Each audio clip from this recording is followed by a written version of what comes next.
नाज़रीन, this is Sani Khan and you are watching new episode of inside financial markets. 2021 गुजर गया and what we saw, challenges challenges and only challenges. काफ़ी सारी चीज़ें, expectations जो कि वाबस्ता की गई थी 2021 से, वो हुनूस पूरी ना हो सकी। काफ़ी सारी चीज़ों के लिए कहा जा रहा था कि वो स्ट्रीमलाइन हो जाएंगी। इकनॉमिक फ्रंट पे काफ़ी सारी उम्मीदें थी लोगों को, वो पूरी नहीं हो सकी और उसी का इम्पैक्ट जो है वो हमें बाज़ार में भी नज़र आया। बाज़ार के लिए सलमान शाह से लेकर Arif Habib Securities, JS, AKD, you name any Securities, Next Capital, सब के सब लोगों का ये व्यू था कि 50,000 का लेवल तो एनीवे मार्केट को जो है वो क्रॉस करना चाहिए 2021 दिसंबर से पहले। But what we saw is this कि because of the economic challenges हमें उस फ्रंट पे कामयाबी नहीं हो सकी। एंड फाइनली ट्रेडिंग के आखिरी दिन व्हाट वी सॉ वाज कि जो अमेंडेड फाइनेंस बिल है, जिसको लोगों ने मिनी बजट का भी नाम दिया, फाइनली वो पास हुआ, जिसकी वजह से एक उम्मीद पैदा हुई है कि जनवरी 12 का जो आईएमएफ का इजलास है उसमें पाकिस्तान का जो $1 बिलियन का ट्रांच है वो रिस्टोर हो जाएगा और आगे जो दूसरी एजेंसीज़ हैं, डोनर एजेंसीज़ हैं, आलमी इंस्टीट्यूशंस हैं, वो पाकिस्तान की जो इमदाद है, लोन से उसको बहाल करेंगे तो पाकिस्तान का माशी निज़ाम जो है उसमें एक ट्रैक्शन देखी जा सकती है। 2022 से अच्छी उम्मीदें वाबस्ता की जा सकती हैं। इन सब चीज़ों को डिस्कस करने के लिए today we have got with us Tahir Abbas. He happens to be the head of research of Arif Habib Securities. Abbas, welcome to the show and assalamu alaikum. Thank you, Sani Saab. Thank you for inviting me. Great. Abbas, मैं चाहूँगा कि थोड़ा सा अपना view दें 2021 के ऊपर। What does your brokerage house, what do you have to say कि 2021 कैसा गुजरा? जी बिल्कुल। सो हमारी जो एक्सपेक्टेशन थी 2021 से, हमारा इंडेक्स टारगेट है वो 52,000 पॉइंट्स का था कि KSE 100 इंडेक्स जो है वो 52,000 पॉइंट जो है वो रीच करेगा। बट जैसे आपने स्टार्ट में जिक्र किया कि because of some economic challenges और इसके अलावा there are couple of reason जिसकी वजह से हम ये अपना टारगेट जो है वो नहीं कर पाए। But just to recall, market ने 48,700 का हाई बनाया था और उसके बाद ऑब्वियसली मार्केट में उतार चढ़ाव की जो है वो सिचुएशन रही। और अगर इस वक्त आप देखें तो मार्केट लास्ट ईयर के लेवल से सिर्फ 1.5% ऊपर, तकरीबन 700 पॉइंट्स ये जो है वो बनते हैं। तो जो मेजर रीजन थे जिसकी वजह से हमारा जो टारगेट था 52,000 का, वो हम नहीं रीच कर पाए, इसमें जो सबसे दो चार बड़े रीजन है वो मैं डिस्कस कर लेता हूँ। एक तो ये कि मार्केट ने स्टार्ट मोमेंटम अच्छा किया, जनवरी के महीने में जो है वो एक अच्छी मार्केट ने रैली की। और उसके बाद things were pretty much good back in January February. But उसके बाद जो है वो थोड़ी सी जो पॉलिटिकल अनरेस्ट था स्पेसिफिकली पंजाब में, उसकी वजह से जो है वो सिचुएशन थोड़ी सी वो जो है वो मेल्ट डाउन होनी शुरू हुई। फिर उसके बाद एक बड़ा ड्रैग जो है वो सेनेट के इलेक्शन के वक्त जो है वो हमने देखा कि मार्केट में एक बड़ी जो मंदी हुई, वो जब सेनेट का इलेक्शन डिस्पाइट द फैक्ट के जो करंट गवर्नमेंट है वो क्यूमुलेटिव बेसिस पे जीत गई, बट एक सीट जो है वो जो उस वक्त के फाइनेंस फाइनेंस मिनिस्टर। एडवाइजर थे वो जो है वो ही लॉस्ट दैट सीट। तो उसकी वजह से मार्केट में जो है वो एक बड़ी मंदी हुई। फिर उसके बाद अगर हम आगे चलें तो जो कोविड की थर्ड और फोर्थ वेव थी, उसकी वजह से भी मार्केट में जो है वो थोड़ी सी अनसर्टेनिटी रही कि लॉकडाउन होगा या नहीं होगा, पार्शियल होगा या फुली लॉकडाउन होगा, गवर्नमेंट के कुछ अलग मेजर से, फेडरल गवर्नमेंट के कुछ अलग मेजर से, जिसकी वजह से थोड़ी सी कंफ्यूजिंग चीज़ें जो है वो इस एंड पे रही। फिर उसके बाद अगर हम देखें तो बाय मिड 2021 ऑनवर्ड्स जो कमोडिटीज़ हैं उन्होंने जो है वो बहुत उनकी प्राइसेस जो है वो सिग्निफिकेंटली बढ़ना शुरू हुई है। एंड कमोडिटीज़ में जितनी भी कमोडिटीज़ आप देख लें मेजर, जो कि जिसका इम्पैक्ट डायरेक्टली और इनडायरेक्टली पाकिस्तान पे और उसकी इकोनॉमी पे आता है, जिसमें जो है वो ऑयल की प्राइसेस हो गई, जिसमें पाम ऑयल की प्राइसेस हो गई, जिसमें कोल हो गया, जिसमें RLNG हो गई, जिसमें स्टील प्राइसेस हो गई, जिसमें फर्टिलाइजर प्राइसेस हो गई। ये सब जो है वो इन्होंने जो है वो या तो एक नया हाई टच किया, या एक काफी टाइम बाद जो है वो एक बहुत बड़ा अपटिक जो है वो हमें नजर आया, जिसकी वजह से जो है वो हमारे बैलेंस ऑफ पेमेंट पे जो है वो प्रेशर आना स्टार्ट हुआ। एंड ये बात बिल्कुल वाजे है कि जब भी हमारी पोजीशन एक्सटर्नल साइड पे वीक होती है, मेरे कहने का मकसद ये है कि जो करंट अकाउंट डेफिसिट है वो जब भी बढ़ता है तो मार्केट जो है वो हमेशा काफी ज्यादा नेगेटिव लेती है। और यही हुआ जून ऑनवर्ड, जो हमारा करंट अकाउंट का नंबर जो है वो इंक्रीज होना शुरू हुआ, तो उसको जो है वो मार्केट ने अकॉर्डिंगली जो है वो नेगेटिव लिया। फिर उसके बाद एक और बड़ा रीजन जो था वो ये था कि जो हमारा आईएमएफ का प्रोग्राम था वो जो है वो थोड़ा ड्रैग हुआ, उसमें डिले हुआ, जिसकी वजह से मार्केट ही कंफ्यूज रही कि इसकी रिजम्पशन कब होगी, इधर होगी भी या नहीं होगी। तो काफ़ी ज़्यादा इफ्स एंड बट्स है, जिसकी वजह से मार्केट जो है वो थोड़ी सी जो है वो इस हवाले से भी कंफ्यूज रही। फिर उसके बाद हमने जो है वो पावर टैरिफ हाइक किया, उसकी वजह से भी ऑब्वियसली इंडस्ट्रियल सेक्टर पे उसका थोड़ा नेगेटिव इम्पैक्ट होता है। जब बिजली का टैरिफ बढ़ता है तो उसका भी एक इम्पैक्ट नेगेटिव वे में आया। फिर उसके बाद जो एफएटीएफ का फैसला था कि हमें जो है वो ग्रे लिस्ट में रखा जाएगा, तो उस पर भी जो है वो कुछ उम्मीद ये थी कि हम वाइट लिस्ट में चले जाएंगे, बट हम दोबारा से जो है वो ग्रे लिस्ट में ही रहे 2021 में। फिर उसके बाद अगर आप देखें तो यूएस का एग्जिट फ्रॉम अफगानिस्तान बहुत ही जो है वो एक अचानक और एक अलग तरीके से हुआ। पीपल वर एक्सपेक्टिंग कि यहाँ पे कुछ रेजिस्टेंस होगी और फिर उसके बाद it will take some time कि यूएस यहाँ से निकलेगा। बट बहुत ही ज़्यादा एब्रप्ट जो है वो यूएस का एग्जिट अफगानिस्तान पे हुआ, और फिर उसका उसका इम्पैक्ट पाकिस्तान पे, हमारे बॉर्डर पे, हमारी इकोनॉमी पे, वो जो है वो हमने देखा। उसकी वजह से मार्केट में जो है वो कंफ्यूजन रही।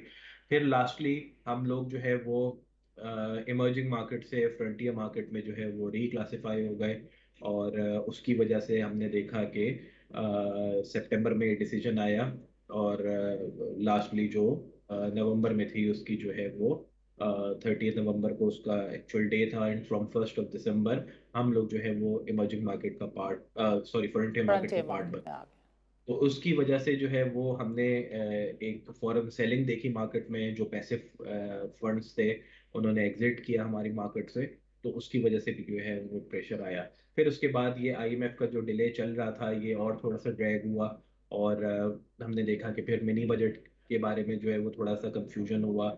मिनी बजट काफ़ी टाइम लग गया इसको आने में, इसको फाइनलाइज होने में। और उसके साथ साथ एक और आखिरी रीज़न हमारी करेंसी की परफॉर्मेंस का था कि मई 2021 में 153 के लेवल से जो है वो ये करेंसी डिप्रिशिएट होती भी जो है वो 177 178 के लेवल पे आ गई है। ऑब्वियसली इसमें वैरायटी ऑफ सेक्टर्स है, कुछ के लिए पॉजिटिव है, कुछ के लिए जो है वो नेगेटिव है।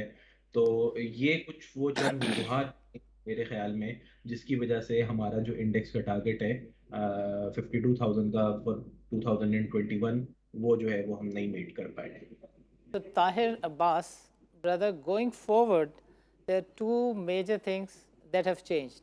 A, जो फाइनेंस मिनिस्टर हैं वो सेनेटर बन के अब फुल फ्लैज फाइनेंस मिनिस्टर के तौर पे आज के दिन में काम कर रहे हैं। बी, जो मिनी बजट है जिसको अमेंडेड फाइनेंस बिल कह रहे हैं, जो आईएमएफ की प्राइमरीली डिमांड्स हैं वो पूरी हो गई हैं। So going forward, how do you look at 2022?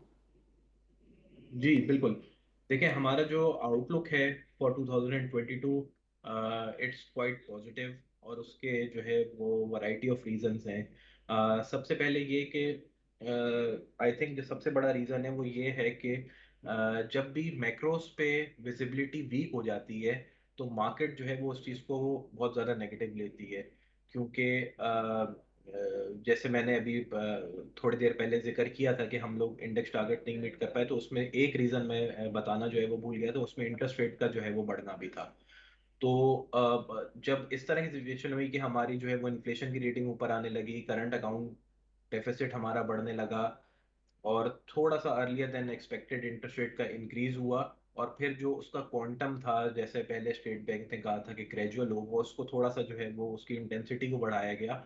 तो वो एक रीज़न ऐसा हो गया जिसकी वजह से जो मैक्रोस की विजिबिलिटी थी वो काफ़ी ज़्यादा वीक हो गई, और जब भी मैक्रोस की विजिबिलिटी वीक होती है तो मार्केट जो है वो फिर या तो नेगेटिव रिएक्ट करती है उससे, या फिर एक तरीके से रेंज बाउंड हो जाती है। But at this point in time I think जो लास्ट मॉनेटरी पॉलिसी हुई है, फिर उसके बाद जो आज जैसे आपने जिक्र किया कि मिनी बजट जो है वो पास हो गया है, और मोस्ट लाइकली इंशाल्लाह हम लोग आईएमएफ का प्रोग्राम रिज्यूम कर लेंगे, और ये जो 12 तारीख को बोर्ड का इजलास है, इसमें इसके बाद हमें जो है वो ट्रांस भी मिल जाएगी। तो अब जो मैक्रोस पे विजिबिलिटी है वो काफ़ी ज़्यादा जो है वो बेहतर है एज़ कम्पेयर टू अगर मैं 1 महीने पहले की बात करूँ या 2 महीने पहले की बात करूँ। तो उसमें सबसे पहली चीज़ देखें, जो है वो इंटरेस्ट रेट का बढ़ना है। तो लास्ट मॉनेटरी पॉलिसी स्टेटमेंट में स्टेट बैंक ने इस चीज़ को जो है वो फॉरवर्ड गाइडेंस में बताया है कि जो हम उनका टारगेट था रियल इंटरेस्ट रेट का, वो काफ़ी हद तक उन्होंने अचीव कर लिया है। और नियर टर्म में एटलीस्ट जो है वो इंटरेस्ट रेट जो है वो स्टेबल लगते हैं, विच मीन्स कि जनवरी में मोस्ट लाइकली इंटरेस्ट रेट नहीं बढ़ेंगे। और अगर इसके बाद मार्च में बढ़ेंगे तो उसका क्वांटम बहुत कम होगा, क्योंकि जो रियल इंटरेस्ट रेट का टारगेट था वो हमने ऑलमोस्ट अचीव कर लिया है। तो इससे जो है वो इंटरेस्ट रेट के आउटलुक पे तो एक क्लैरिटी जो है वो आ गई है। Obviously there are certain elements जिस पे ये गाइडेंस और ये आउटलुक डिपेंड करता है, but again at this point in time ये जो है वो फॉरवर्ड गाइडेंस और जो विजिबिलिटी है ये सफिशिएंट इनफ है। इसके बाद दूसरी चीज़ आपकी आईएमएफ प्रोग्राम की रिजम्पशन थी। आईएमएफ प्रोग्राम से हमने हमें मिलने से सिर्फ $1 बिलियन हैं, बट उससे होता ये है कि आईएमएफ प्रोग्राम में जैसे आप थ्रू हो जाते हो तो आपको दूसरी मल्टीलेटरल एजेंसीज जो हैं उससे भी आप जो है वो फाइनेंसिंग ले सकते हो। जैसे फॉर इंस्टेंस इसी में हमें वर्ल्ड बैंक और एडीबी से तकरीबन $1.5 बिलियन जो है वो मिलेंगे आईएमएफ की प्रोग्राम की रिजम्पशन के बाद। और इस तरह फिर हम जो कुछ और यूरो बॉन्ड और सुकूक रेस करना जा रहे हैं तो उसमें भी जो है वो हमें काफ़ी हद तक आसानी होगी। तो जो दूसरी इम्पोर्टेंट चीज़ है वो जो कि 2022 के आउटलुक को सेट करी है वो आईएमएफ प्रोग्राम की रिजम्पशन है। और इसके साथ साथ जब भी आईएमएफ का प्रोग्राम होता है तो जो आपकी की मैक्रोज हैं वो जो है वो काफ़ी ज़्यादा स्टेबल होते हैं, इन अ सेंस के जो आपकी इकोनॉमी होती है वो एक डिसिप्लिन वे में जो है वो मूव कर रही होती है। बहुत ज़्यादा कोई चीज़ उसमें नेगेटिव भी नहीं होती, और कोई ऐसा एलिमेंट नहीं होता जिससे हमें ये लगे कि हाँ यहाँ से हम जो है वो किसी गलत उस पे जो है वो ट्रैक पे जो है वो चल रहे हैं। तो डिसिप्लिन जो एक इकोनॉमी में होता है वो आ जाता है, एक्सटर्नल सेक्टर में आ जाता है, फिस्कल साइड पे भी जो है वो डिसिप्लिन आ जाता है, तो वो एक एक एक बहुत अच्छा मोमेंटम जो है वो इकोनॉमी का हो जाता Okay, है। great. Abbas, तीसरा, I have to kindly take a short break. वक्फे के बाद बातचीत का सिलसिला हम यहीं से शुरू करेंगे। नाज़रीन, it's time for a short break.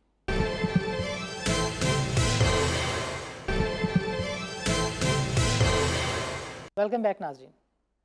नाज़रीन, प्रोग्राम के पहले सेगमेंट में we were discussing the economy and the factors which affected the market.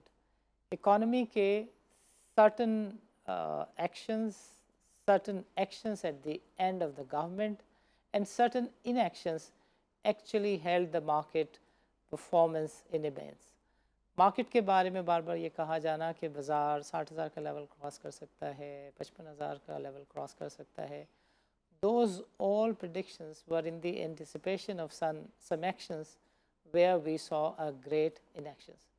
But however, having said that, at the end of the year, what we saw is this, on every front, we are seeing some minuscule progress. And going forward, which is why we see a number of analysts today are now in a positive territory, and they think that going forward 2022 is going to be a stable year. In 2022, we can see some positive momentum in the market. We can see foreigners' interest coming back to the market. जो selling emerging market की हुई है और frontier market की जो positive aspect है, which is the buying of the frontier market which hasn't yet started, उसके बारे में कहा जा रहा है कि वो रिस्टोर हो सकती है, because everything is link to the economy, और इकॉनमी का जो पहिया है वो रुका हुआ था because of the IMF programme. IMF program is expected to be resumed from January 12th, 2022. So hoping to see कि पाकिस्तान के इकोनॉमिक फ्रंट पे अच्छी डेवलपमेंट्स होंगी. अब्बास से सुनते हैं और समझते हैं कि what does Arif Habib securities has to say about 2022. कौन से सेक्टर्स हैं जिनके बारे में आरिफ हबीब सिक्योरिटीज़ का व्यू है कि उन सेक्टर्स को महफूज समझ के उसमें सरमायाकारी की जा सकती है, वो कौन सी पर्टिकुलर चीज़ें हैं जिनका ख्याल रखा जाना चाहिए given the particular economic situation of the Pakistani economy जो कि 2022 में रह सकती है? So Abbas, over to you. जी, थैंक यू। सो हम डिस्कस कर रहे थे कि वो क्या क्या ट्रिगर्स हो सकते हैं मार्केट में, जिसकी वजह से हमारा जो इंडेक्स टारगेट है 55,000 का, वो हम जो है वो मीट करेंगे। तो उसमें जो है वो, जैसे मैंने पहले जिक्र किया था कि मैक्रोस पे विजिबिलिटी जो है वो एक इम्पॉर्टेंट एलिमेंट है, और आई थिंक मैक्रोस पे विजिबिलिटी जो है वो काफ़ी हद तक जो है वो आ गई है, और आगे जाते हुए ये और स्ट्रेंथन हो जाएगी। इसके अलावा अगर हम मार्केट के पर्सपेक्टिव से देखें तो हम लोग एक्सपेक्ट करते हैं कि मार्केट जो है वो 55,000 पॉइंट्स जो है वो क्रॉस करेगी 2022 में। अगर हम के सी 100 इंडेक्स की अर्निंग्स ग्रोथ देखें तो हम लोग एक्सपेक्ट करें तकरीबन 12.4% की अर्निंग्स ग्रोथ फॉर 2022। इसमें जो मेजर कंट्रीब्यूटर है उसमें जो है वो ई एन पीज हैं, तकरीबन 30% की ग्रोथ हम ई एन पीज में देख रहे हैं। बैंक्स में 18% की ग्रोथ, सीमेंट में 28% की ग्रोथ, इसी तरह ऑटोज में वो 37% की ग्रोथ, और ऑयल एंड गैस मार्केटिंग में भी तकरीबन जो है वो 12% की ग्रोथ। तो डिस्पाइट द फैक्ट कि 2021 में जो प्रॉफिट्स थे वो रिकॉर्ड हाई लेवल्स पे थे, बहुत बड़ा ईयर ऑन ईयर बेसिस पे जो है वो इंक्रीज था प्रॉफिट्स में, उस इन सब के बावजूद सन 2022 में जो है वो हम लोग तकरीबन 12.5% की जो है वो अर्निंग्स ग्रोथ एक्सपेक्ट कर रहे हैं। क्योंकि बेस बड़ा हो गया था तो ऑब्वियस ग्रोथ का नंबर जो है वो यहाँ पे कम नजर आ रहा है। लास्ट 47% की ग्रोथ थी, बट इतने बड़े बेस के बावजूद भी हम लोग 12.5% से जो है वो ग्रो करेंगे। इसके अलावा हमें ऐसा लगता है अब्बास, मैं कि जो चाहूँगा कि एक आप छोटी सी क्लैरिफिकेशन दें। सीमेंट के लिए बड़ा पर्टिकुलरली कहा जा रहा है कि एक्सपेंशनरी साइकिल जो है वो थोड़ा सा जल्दी स्टार्ट हो गया बिकॉज ऑफ द टफ। इस वक्त हम ओवर प्रोडक्शन का शिकार हैं और 2022 में इतनी डिमांड नहीं लोगों को दिख रही, और जिसकी वजह से लोग कह रहे हैं कि सीमेंट सेक्टर जो है वो 2022 में दबाव का शिकार रह सकते हैं। What is your take on this? देखें, इसमें जो है वो दो चीज़ें ब्रॉडली देखने वाली हैं। सबसे पहले तो जो है वो एक प्राइसिंग, इस वक्त सीमेंट का क्या है स्ट्रक्चर चल रहा है, और दूसरा फैक्टर जो है वो डिमांड की ग्रोथ है। तो as far as pricing is concern, I think prices जो है वो जो भी कॉस्ट पुश इन्फ्लेशन हुई है उसके अगेंस्ट जो है वो सीमेंट मैन्युफैक्चरर्स ने जो है वो कुछ प्राइसेस बढ़ाई हैं, तो वो अब एक कंफर्टेबल लेवल पे हैं prices. On the other hand, अगर आप डिमांड साइड को देखें तो डिमांड जो है वो अब तक जो है वो 4 से 5% ग्रोथ है। बट इम्पोर्टेंट चीज़ ये है कि देखें, फर्स्ट हाफ में मोस्टली जो है वो डिमांड कम होती है। उसका रीज़न ये होता है कि जो सर्दियों का सीज़न होता है उसमें सीमेंट की डिमांड वैसे भी स्लो डाउन जो है वो हो जाती है, और जो सेकेंड हाफ होगा like from February till June, वो जो है वो एक रोबस्ट मोमेंटम होता है। अब कुछ जाहिर से कुछ लोग उसको इस तरीके से जो है वो देखते हैं कि जैसे मिनी बजट में जो है वो 200 अरब रुपए से जो है वो पीएचडीपी कट करने की बात है। तो उस पे ये पॉइंट होता है कि हमारे यहाँ पे जो कंस्ट्रक्शन पैकेज की वजह से एक बहुत रोबस्ट एक्टिविटी है, वो जो है वो काफ़ी ज़्यादा सपोर्टिव है। और फिर अभी 5-6 महीने तो गुजर ही गए हैं, 6 महीने इसी साल को फिस्कल ईयर को ख़त्म होने में जो है वो बचे हैं। तो डिस्पाइट द फैक्ट कि अगर ये पीएचडीपी कट भी हो जाता है तो मुझे नहीं लगता कि कोई ऐसा सच बहुत बड़ा डिमांड डैम्पनर होगा ये सीमेंट की डिमांड के लिए। और जो हाउसिंग स्कीम से जो एक डिमांड ओवरऑल मुल्क में जनरेट हुई भी है, आई थिंक वो जो है वो कैरी ऑन करेगी, और हम लोग जो है वो साल को जो क्लोज करेंगे वो 8 से 10% ग्रोथ के साथ ही जो है वो क्लोज करेंगे। तो I am pretty much comfortable के सीमेंट की जो प्रॉफिटेबिलिटी होगी वो काफ़ी अच्छी होगी 2022 में। अब जहाँ तक बात रही एक्सपेंशनरी साइकिल की, तो देखें, एक्सपेंशनरी साइकिल तो जल्दी इस वजह से हुआ है क्योंकि पहले अगर आप देखें 2020 में जो ख़त्म हुआ है एक्सपेंशनरी साइकिल, और उससे पहले 2011 में हुआ था, तो डिमांड जो कैपेसिटी यूटिलाइजेशन है उस लेवल को मीट करने में जो है वो काफ़ी टाइम लगा था। तो इस वजह से जो एक्सपेंशन साइकिल शुरू हुआ था 2017-18 में शुरू हुआ था और फिर कंक्लूड 2020 में हुआ। बट इस वक्त जो डिमांड का मोमेंटम चल रहा है, तो हम लोग जो है वो अगले एक साल में जो है वो अच्छी यूटिलाइजेशन पे जो है वो आ जाएंगे, 85-90% पे आ जाएंगे।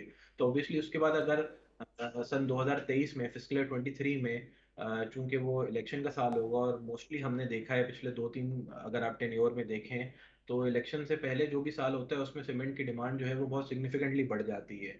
तो अगर हम ये अज्यूम करते हैं कि इस साल भी सीमेंट की डिमांड 2023 बढ़ जाएगी सिग्निफिकेंटली, लोकल डिमांड की मैं बात कर रहा हूँ, तो ऑब्वियसली आपके पास कैपेसिटी नहीं होगी। तो that was the prime reason. और प्लस ये कि जो कंस्ट्रक्शन पैकेज है वो भी कंटिन्यू कर रहा है। फिर उसके अलावा जो गवर्नमेंट के कुछ स्ट्रेटेजिक प्रोजेक्ट्स हैं, स्पेसिफिकली जो डैम्स वगैरह गवर्नमेंट फोकस कर रही है, उससे भी बहुत अच्छी डिमांड जो है जनरेट होती है। तो ये 2-3 फैक्टर हैं जो कि सीमेंट मैन्युफैक्चरर्स को आइडिया है कि ये जो है वो डिमांड को बहुत सिग्निफिकेंटली जो है वो ऊपर रखेंगे, और डिमांड जो है वो नियर फ्यूचर में, इवन मिड फ्यूचर में भी जो है वो बहुत रोबस्ट लगती है। तो that is the prime reason के सीमेंट मैन्युफैक्चरर्स ने जो है वो एक्सपेंशन का फैसला किया है। और ये एक्सपेंशन का साइकिल जो है वो इतनी जल्दी है। अच्छा अब्बास, एक वक्फ़ा हम छोटा सा लेंगे और मैं चाहूँगा कि वक्फ़े के बाद आप थोड़ा सा रिफाइनरी सेक्टर के ऊपर ज़रूर बातचीत करें। रिफाइनरी पॉलिसी की जो बातचीत हो रही है कि वो आया ही चाहती है, whether it is going to come और not, and how would it impact the market, specially the oil and refinery sector. नाज़रीन, let's meet after a short break.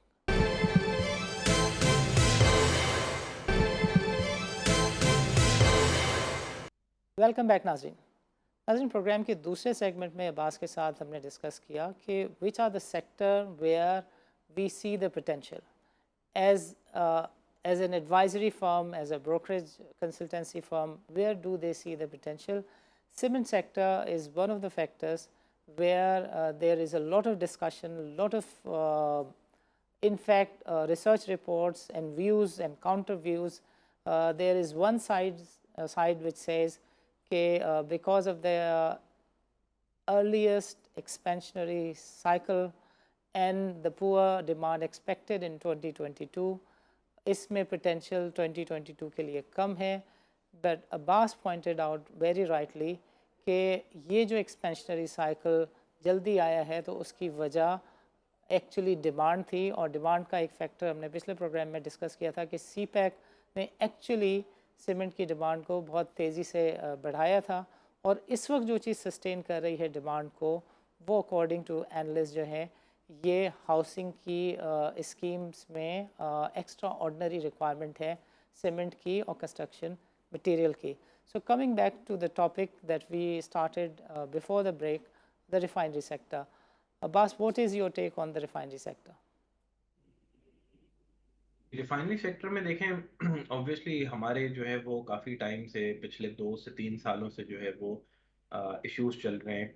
और उन इश्यूज में सबसे बड़ा इशू जो मैं समझता हूँ वो जो है वो फर्नेस ऑयल का इशू है।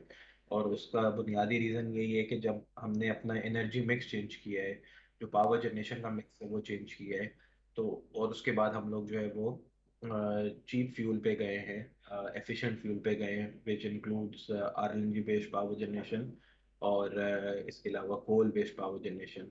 और फिर ऑब्वियसली उसके साथ साथ सी पैक के प्रोजेक्ट्स भी लगे हैं, और ऑब्वियसली हाइडल कैपेसिटी में भी जो है वो एडिशन हुआ है। तो उसके बाद अब हमें जो है वो फर्नेस ऑयल से बिजली बनाने की ज़रूरत नहीं है नॉर्मल कंडीशन में, ऑब्वियसली। और जब बहुत ज़्यादा डिमांड पीक सीजन में होती है तो हम फर्नेस ऑयल के जो पावर प्लांट हैं वो सिर्फ पीकिंग प्लांट्स के तौर पे जो है वो यूज़ करते हैं। तो अब प्रॉब्लम ये हुआ है कि हमारे मुल्क में रिफाइनरीज ऑन एन एवरेज 28 से 30% जो है वो फर्नेस ऑयल बनाती हैं। जब वो 28 से 30% फर्नेस ऑयल बनाती हैं, और वो ये बनाती रहेंगी, तो वो जो है वो उसकी जो डिमांड है वो पावर जनरेशन के अलावा बहुत मिनिमल है, जो प्राइवेट डिमांड जिसको आप कहते हैं। तो उसकी वजह से होता ये है कि रिफाइनरीज के पास स्टोरेज का मसला हो जाता है। रिफाइनरीज को अपना थ्रूपुट जो है वो कम करना पड़ता है, ताकि कम फर्नेस ऑयल बने। थ्रूपुट कम होगा तो फर्नेस ऑयल भी जो है वो कम बनेगा। और फिर उसके अलावा उसको बेचने का भी मसला होता है। फिर एक्सपोर्ट की वायबिलिटी भी नहीं है, because of the international regulations IMO और regulation. Environmental issues. तो जो रिफाइनरीज की सिचुएशन है वो बहुत एक टाइट सिचुएशन जो है वो क्रिएट हो गई है, जिसमें जो है वो जो उसका आउटलुक है वो जो है वो कंटिजेंट हो गया है। जो भी रिफाइनरी पॉलिसी आ रही है, काफ़ी टाइम से इस पे डिस्कशन चल रहे हैं। तो yes, there are certain issues. इसके अलावा दूसरा बड़ा इशू वो यूरो की कंप्लाइंस है। हमें जो है वो एफिशिएंट और एनवायरनमेंट फ्री फ्यूल की तरफ जो है वो जाना है, और ऑब्वियसली उसके लिए refineries need to upgrade themselves, और ताकि हम एफिशिएंट और एनवायरनमेंट फ्रेंडली फ्यूल्स जो हैं वो बना सकें। तो आई थिंक ये दो बड़े मसले हैं रिफाइनरीज के, जिनको कोशिश कर रहे हैं कि जो रिफाइनरी पॉलिसी है उसमें जो है वो एड्रेस किया जाए। और वो अगर एड्रेस होते हैं तो फिर जो है वो रिफाइनरी सेक्टर पे जो एक अनसर्टेनिटी के बादल छाए हुए हैं, वो जो है वो थोड़े क्लियर होंगे। बस one last point regarding the refineries, in ये जो अपग्रेड का काम है जितना कैपिटल इंटेंसिव है, आपको लगता है कि हमारी तमाम की तमाम रिफाइनरीज जो हैं इसको अंडरटेक कर सकती हैं?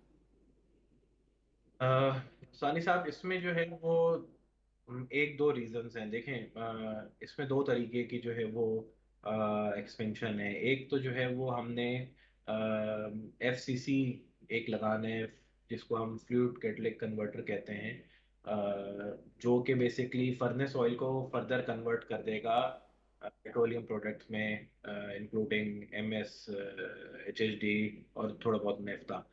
तो उसकी कॉस्ट तो जो है वो ऑब्वियसली काफ़ी ज़्यादा है। इसके अलावा जो दूसरा फैक्टर है वो जो इटसेल्फ जो हमें यूरो 5 की कंप्लाइंस करनी है और उसको ग्रेड बेहतर करना है, तो उसमें भी जो है वो काफ़ी ज़्यादा जो है वो कैपिटल एक्सपेंडिचर है। तो आपकी बात बिल्कुल बजा है कि जो केपिक्स है वो काफ़ी ज़्यादा है। और फिर देखें, इस वक्त जिस तरह जो एक ग्लोबल चेंज चल रहा था before Covid with respect to the environment and renewable energy, Covid के बाद ऑब्वियसली थोड़ा सा वो कम हो गया है उसका क्वांटम और उसका पेस और उसकी intensity. But still down the road 10 years from here, petroleum products का क्या आउटलुक होगा, it is very difficult to say. और उसका रीज़न यही है कि आने आगे आने वाले दिनों में इलेक्ट्रिसिटी की रिक्वायरमेंट रिन्यूएबल से पूरी होगी। ऑब्वियसली पूरी नहीं हो सकती, क्योंकि रिन्यूएबल जो है वो डिपेंडेबल कैपेसिटी नहीं बन सकती किसी भी कंट्री की, क्योंकि आप उस पर डिपेंडेंट नहीं रह सकते। और दूसरा ये कि जो इलेक्ट्रिक व्हीकल जो है वो उसमें एक अपटेक आ रहा है, और एक एक पूरा जो है वो थीम चेंज हो रही है। तो ये दो ऐसे रीजन हैं, फैक्टर्स हैं, जिसकी वजह से कोई भी बहुत बड़ी इन्वेस्टमेंट रिफाइनरी सेक्टर में जो है वो एक इटसेल्फ लॉन्ग टर्म में जो है वो एक एक एक क्वेश्चन जो है वो क्रिएट कर देती है। बट अगेन, जैसे हम अपनी कैपेसिटी जो हमारी डिमांड है उसका 70% इम्पोर्ट कर रहे होते हैं, 30% से लोकल बनाते हैं, तो यस, हमारे मुल्क में जो है वो इस चीज़ की बिल्कुल गुंजाइश मौजूद है कि हम अब डिमांड जो है वो लोकली पूरी करें। बट अगेन बात वही है कि अगर हम डिमांड को लोकली पूरा करते हैं तो फर्नेस ऑयल का क्या होगा। तो उसके लिए बिल्कुल ज़रूरी ये है कि हम लोग जो है वो डीप कन्वर्जन रिफाइनरी या फिर एफसीसी लगाएं, और आगे आने वाले दिनों में अपनी फर्नेस ऑयल की प्रोडक्शन को मिनिमम करने पे जो है वो जोर दें। क्योंकि फर्नेस ऑयल जब तक होगा, रिफाइनरीज के मार्जिन जो हैं वो डिप्रेस्ड रहेंगे। उसको डिस्काउंट पे जो है वो सेल करना पड़ता है। एक्सपोर्ट मार्केट ऐसा सच कोई खास नहीं है, तो वहाँ भी नुकसान ही होता है। तो जो आप केपेक्स की बात कर रहे हैं, yes, it's a difficult decision, and that is the prime reason कि ये रिफाइनरी पॉलिसी में इतना डिले हो रहा है कि किस क्वांटम से जो है वो रिफाइनरीज को प्रोटेक्शन दी जाए, ताकि वो जो है वो फर्दर इन्वेस्टमेंट जो है वो ओके, रिफाइनरी में कर सके। अब्बास, प्रोग्राम के लिए आखिरी 2 मिनट बाकी हैं। आई वुड वांट यू कि ये रिपोर्ट मेरे पास है, आपकी जो 2022 की आपने स्ट्रैटेजी दी है, what if you were to give a message to an investor, what will be your take कि किन सेक्टर में, किन स्टॉक्स में इन्वेस्ट करें? What are your top picks for 2022? जी, बिल्कुल। तो अगर हम सेक्टोरल थीम वाइज देखें तो मुझे लगता है कि 2022 में एक सेक्टर जो है वो काफ़ी टाइम से निगलेक्टेड है। आई थिंक पिछले 2-3 सालों से जो है वो कंटिन्यूसली डाउन जो है वो हो रहा है। That is ENP sector.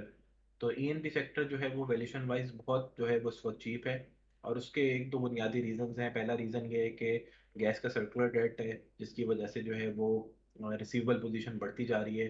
And I just wanted to share affect के जो इस वक्त रिसीवेबल पोजीशन है, जो पीपीएल और ओजीडीसी दो कंपनीज हैं, उनका जो टोटल मार्केट कैप है उसको अगर आप मिला लें और उन दोनों के रिसीवेबल्स को मिला लें तो रिसीवेबल्स की अमाउंट ज़्यादा बनती है as compare to their total market capitalisation in PSX. तो ये इस बात को शो करता है कि कितना बड़ा क्वांटम जो है रिसीवेबल का इनका जो है वो है। तो आई थिंक 2022 में जैसे हम आईएमएफ प्रोग्राम में होंगे तो वहाँ पे आईएमएफ की एक एक हमेशा से ये भी हमें जोर दिया जाता है कि हम एनर्जी सेक्टर में रिफॉर्म्स करें। एनर्जी सेक्टर में इलेक्ट्रिसिटी भी आ जाता है, गैस भी आ जाता है, और सर्कुलर डेट को हमेशा क्लियर करने को जो है वो आईएमएफ का स्टांस रहा है कि उसको क्लियर भी किया जाए और ऐसे इकदाम लिए जाएं कि ये सर्कुलर डेट दोबारा ना बने या एटलीस्ट इसकी इंटेंसिटी तो कम हो।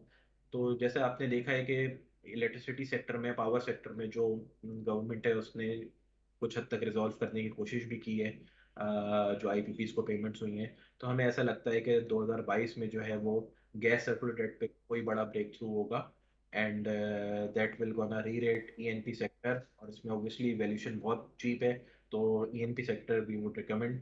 इसके साथ बैंक्स में जो है जो इंटरेस्ट रेट बढ़ गए हैं उसका इम्पैक्ट आना 2022 में पूरे तरीके से विजिबल होगा। तो जो अच्छे बैंक्स हैं उनमें भी जो है वो बिल्कुल वी रिकमेंड के पोजीशन लेनी चाहिए। इसके अलावा हम लोग सीमेंट सेक्टर पे भी जो है वो अपबीट है। बेसिकली थीम ये है कि कमोडिटीज की जो प्राइसेस हैं जो इस वक्त इतनी ऊपर चली गई थी, अब थोड़ी बहुत करेक्शन आना शुरू हुई है। वी एक्सपेक्ट कि इसमें फर्दर करेक्शन आएगी और इस करेक्शन के बाद that obviously benefit some of the sectors. और इसमें जैसे हमें कोल प्राइसेस का हमने देखा है कि आज भी तकरीबन 12% को जो है वो डाउन हो गई हैं। तो हमें ऐसा लगता है कि डिमांड रोबस्ट रहेगी, कोल प्राइसेस नीचे आएंगी तो मार्जिन जो है वो सीमेंट कंपनीज के जो एक्सपेक्टेड है कि इंक्रीज हो जाएंगे। तो ये तीन सेक्टर ऐसे हैं जो कि हमें लगता है कि परफॉर्म करेंगे। इसके साथ साथ फर्टिलाइजर सेक्टर भी जो है वो हमें अच्छा लगता है, जो फर्टिलाइजर के मार्जिन हैं वो स्टेबल हैं, डिमांड जो है वो भी स्टेबल है। तो और डिविडेंड यील्ड्स हमेशा फर्टिलाइजर्स में अच्छी होती है, तो फर्टिलाइजर सेक्टर को भी जो है वो देखना चाहिए। Okay great. अब्बास, आपका प्रोग्राम के लिए वक्त निकालने का बहुत बहुत शुक्रिया। नाज़रीन, आज के प्रोग्राम में शरीक गुफ्तगू रहे head of research Arif Habib securities. Arif Habib securities ने 2022 के लिए अपनी एक स्ट्रैटेजी की रिपोर्ट जारी की है जिसमें उन्होंने प्रिडिक्ट किया है कि बाज़ार जो है, मार्केट जो है वो 2022 में 55,000 का लेवल क्रॉस कर सकती है। पिछले साल के नंबर्स भी every one has discuss and everybody is Poynting it out कि बहुत सारे ब्रोकर्स ने बहुत सारी प्रिडिक्शंस की थी 70,000 से लेके 50,000 तक। यू नेम द ब्रोकर, किसी ने भी 50,000 से कम का नंबर लेवल प्रिडिक्ट नहीं किया था 2021 के लिए। But what we saw is के 42-43 के लेवल पे बाज़ार है। और जो टर्निंग पॉइंट है that came on the very last day of the market when government approved the position, call it mini budget, but it was an amended finance bill जिसमें काफ़ी सारी according to the finance minister काफ़ी सारी फैसिलिटेशंस हैं in order to grow the trade, in order to grow the industry, and in order to meet the conditions of the IMF.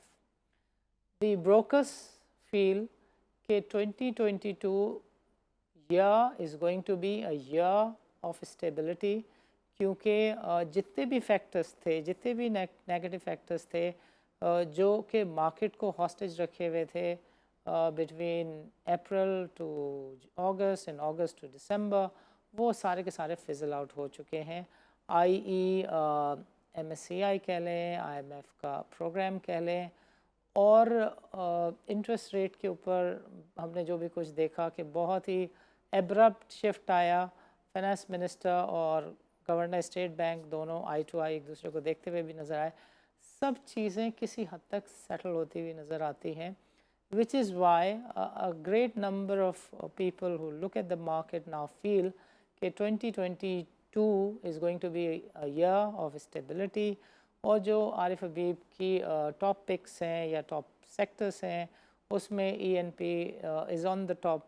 Banking के लिए भी वो सोचते हैं, समझते हैं कि बिकॉज इंटरेस्ट रेट काफ़ी बड़े हैं तो बैंकिंग सेक्टर में भी बेहतरी देखी जा सकती है। देयर अदर ब्रोकर्स कि जिन्होंने 2022 के बारे में अपनी प्रिडिक्शन दी है, अपनी आउटलुक प्रेजेंट की है, स्ट्रेटजी दी है, उनसे भी बातचीत का सिलसिला कंटिन्यू रखेंगे अगले 2-3 प्रोग्राम्स में। नाज़रीन इजाज़त दीजिए, अल्लाह हाफ़िज़।